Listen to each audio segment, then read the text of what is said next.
Twitter सारिफ जिनका नाम फिशल बिन खालिद है, उनकी तरफ से ये दावा सामने आया कि बतौर यहूदी पाकिस्तानी उन्होंने सामान की पहली खेप इसराइल बरामद कर दी है। ये खुद को यहूदी क्लेम करते हैं और वो ये कहते हैं कि अकीदतन यानी उनका अकायद जो है वो यहूदी अकायद हैं। जो इसराइली जरीदा है उसके अंदर इनका इंटरव्यू भी है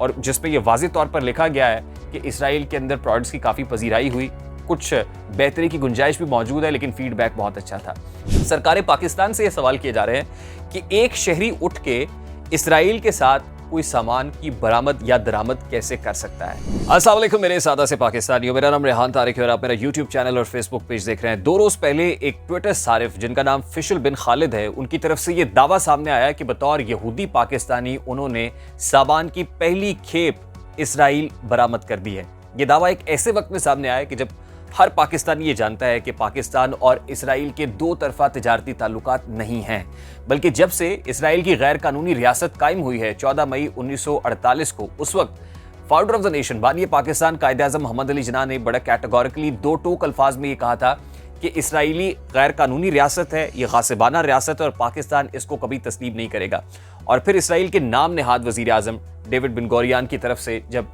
कायद-ए-आज़म को ये खत लिखा गया कि इसराइल को तस्लीम किया जाए, डेविड गोरियान ये कहते हैं, तो उस वक्त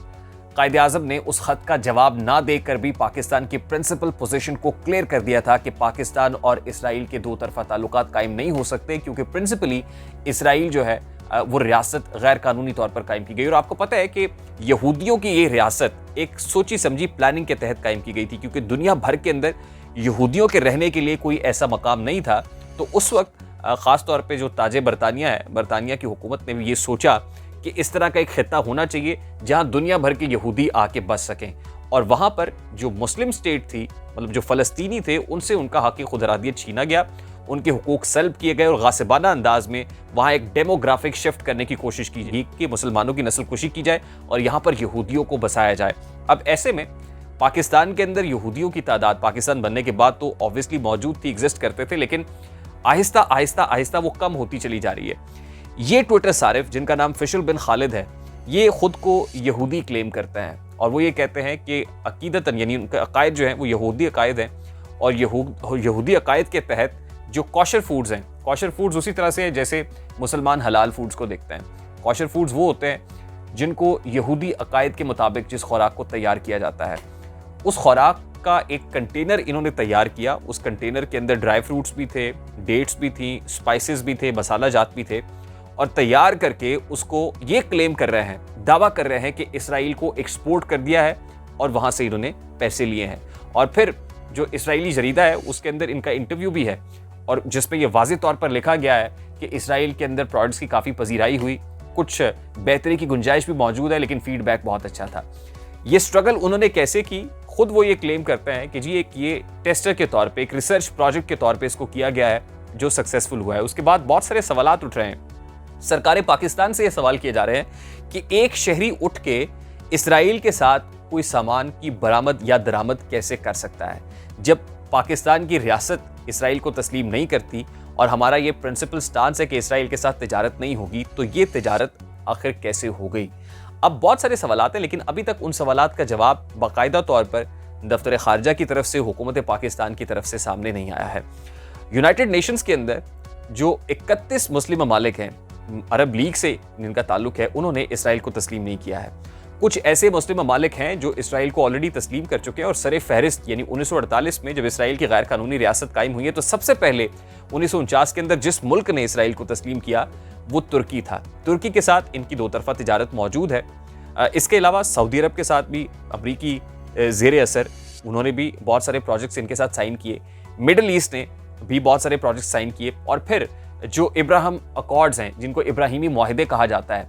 वो इब्राहिमी मुआहदे पर भी दस्तखत हुए। यूएई के अंदर से ये काम इनिशिएट हुआ, सऊदी अरब भी इसके अंदर आ गया। यानी कुछ गल्फ कंट्रीज ऐसे हैं जो इसराइल के साथ दो तरफा तिजारत कर रहे हैं, लेकिन इसके बावजूद पाकिस्तान पर प्रेशर तो बहुत रहा। फी ज़माना पाकिस्तान के ऊपर ये दबाव डाला जाता रहा कि पाकिस्तान भी इसराइल के साथ तिजारत को शुरू करे, क्योंकि दुनिया भर के अंदर इसराइल की जो एक्सपोर्ट्स हैं वो बहुत ज़्यादा हैं, इसराइली प्रोडक्ट्स बहुत अच्छी हैं और पाकिस्तान के पास एक ऐसा पोटेंशियल मौजूद है कि पाकिस्तान अपनी प्रोडक्ट्स को इसराइली मार्केट में बेच के ज़रिए मुबादला कमा सकता है। लेकिन पाकिस्तान ने उसूली मौक़िफ़ से पीछे हटने से इनकार कर दिया। बावजूद इसके कि अमेरिका का प्रेशर भी आया, बावजूद इसके कि खलीजी रियासतों का प्रेशर भी आया, लेकिन हम डटे हुए हैं। लेकिन अब इस ट्विटर पोस्ट के बाद सवाल उठ रहा है कि क्या दर पर्दा अंदरूने खाना इसराइल के साथ तिजारत की राह हमवार की जा रही है? क्या कोई ऐसा रास्ता मौजूद है कि ऐसा किया जा सकता है? फिर सवाल ये भी है कि किन बैंक अकाउंट्स के जरिए से, क्या पाकिस्तानी बैंक अकाउंट से ये ट्रांजैक्शन हुई है? और अगर हुई है तो state bank of Pakistan banks को रेगुलेट करता है, तो स्टेट बैंक ने क्यों नहीं पूछा है? इस पर कोई बास पुरस क्यों नहीं हुई है?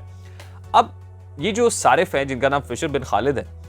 इनके मुताबिक इन्होंने मिडिल ईस्ट के अंदर और जर्मनी में कुछ ऐसे बिजनेसमैन हैं जिनके साथ रब्ता किया,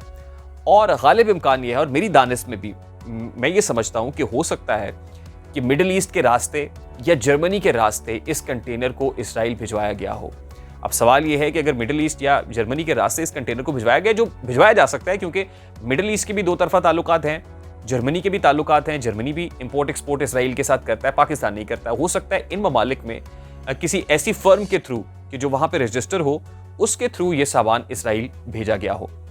अब भी हम ये देखते हैं कि बहुत सारा सामान जब हमारी एलसीज क्लोज होती हैं, वो बैंकिंग चैनल के थ्रू या उस नेट से निकल के इंपोर्ट या एक्सपोर्ट करने की बात होती है, तो थ्रू मिडिल ईस्ट भी लाया जाता है, थ्रू अफगानिस्तान भी लाया जाता है, इलीगल चैनल्स को, इलीगल रास्तों को भी अपनाया जाता है। तो हो ये सकता है कि एक प्रोपेगेंडा कैंपेन के तौर पे, क्योंकि ये सारिफ इससे पहले पाकिस्तानी हुकूमत के ऊपर ये दबाव डाल चुके हैं कि वो इनको पासपोर्ट इशू करें। पाकिस्तानी पासपोर्ट के अंदर बड़े वाज़े अंदाज में सिर्फ वर्क पे ये लिखा हुआ होता है कि ये जवाज़ुल सफ़र, ये पासपोर्ट दुनिया भर के ममालिक के अंदर एप्लीकेबल है सिवाय इसराइल के। यानी इस वक्त पाकिस्तानी पासपोर्ट होल्डर भी इसराइल को ट्रैवल नहीं कर सकता। लेकिन इसके बावजूद हमारे यहाँ गुज़श्ता सालों के अंदर हमने देखा कि कुछ वफूद इसराइल जाते रहे हैं, और वो वफूद वो थे जिनके अंदर कुछ पाकिस्तानी सहाफ़ी भी थे, जो उमैर कुरैशी हैं, वो भी उसके अंदर गए, और एक ऐसा डेलीगेशन था जिनका ताल्लुक एक एनजीओ के साथ था, जो वहाँ गए और वहाँ पर सरकारी ओहदेदारान से मुलाकातें भी करके आए। उसके बाद एक चैम गोई शुरू हो गई कि पाकिस्तानी वफ्द इसराइल कैसे गया। फिर ये पता चला कि नहीं, वो ड्यूल नेशनल थे और उनके पास अमरीकी नेशनलिटी थी, और अमरीकी नेशनलिटी के ऊपर उन्होंने ट्रैवल किया है। अब अगर ये खेप भेजी गई है तो ये पाकिस्तानी पासपोर्ट या पाकिस्तानी बैंकिंग चैनल से हमारी इतलात के मुताबिक नहीं भेजी जा सकती। ये भेजी जा सकती है मिडिल ईस्ट के थ्रू या किसी और मुल्क के थ्रू जिसके उनके साथ ताल्लुकात, जैसे हम टर्की की बात कर रहे हैं, टर्की इसराइल को एक्सेप्ट करता है, उनके साथ इंपोर्ट एक्सपोर्ट करता है, उसके ज़रिए से भेजी जा सकती है। तो सवाल ये है कि फिर ये सारिफ ट्विटर पे क्या प्रोपेगेंडा कर रहा है, ये कहकर कि पाकिस्तान में मैं वाहिद वो पाकिस्तानी बन गया हूँ कि जिसने एक रास्ता खोल दिया इसराइल के साथ। अगर ये प्रोपेगेंडा है तो इस प्रोपेगेंडे का जवाब भी हुकूमत पाकिस्तान की तरफ से आना चाहिए, क्योंकि इस सारिफ से जब ये पूछा गया कि क्या आप वाकई यहूदी है, तो इस हवाले से भी उनका स्टेटेड पोजीशन ऑन रिकॉर्ड है कि उनकी वालदा जो पाकिस्तान में थी वो यहूदी थी, और जब इनके भाई से पूछा गया कि क्या ऐसा है, तो उन्होंने कहा नहीं, उनके वालिदैन मुसलमान थे। ये कहते हैं जी मेरे पास ऐसी कोई सनद मौजूद नहीं है, लेकिन मुझे ये पता है कि मेरी वालदा के अकायद यहूदी थे, क्योंकि जब मैं 9 साल का था तो मेरी वालदा इंतकाल फरमा गई थी। तो ये वो शख्स है जो प्रोपेगेंडा बड़े अरसे से कर रहा है पाकिस्तान के अंदर, और पाकिस्तानी हुकूमत को भी प्रेशराइज करने की कोशिश करता है, क्योंकि एक ऐसी कम्युनिटी जो अक़लियत के अंदर है, डिमिनिश हो रही है, एलिमिनेट हो रही है पाकिस्तान के अंदर, उसको जिंदा और ताज़ा रखने का एक टूल भी हो सकता है। अगर ऐसा कुछ भी है तो कम से कम इसका रिबटल आना चाहिए, इसका कोई काउंटर आर्गुमेंट आना चाहिए, ताकि ये जो बेचैनी इस वक्त चल रही है ट्विटर के ऊपर, उसमें कुछ क्लैरिटी आ सके। मुझे रेहान तारिक को इजाज़त दीजिए, अपना बहुत सारा ख्याल रखिएगा। अस्सलाम वालेकुम।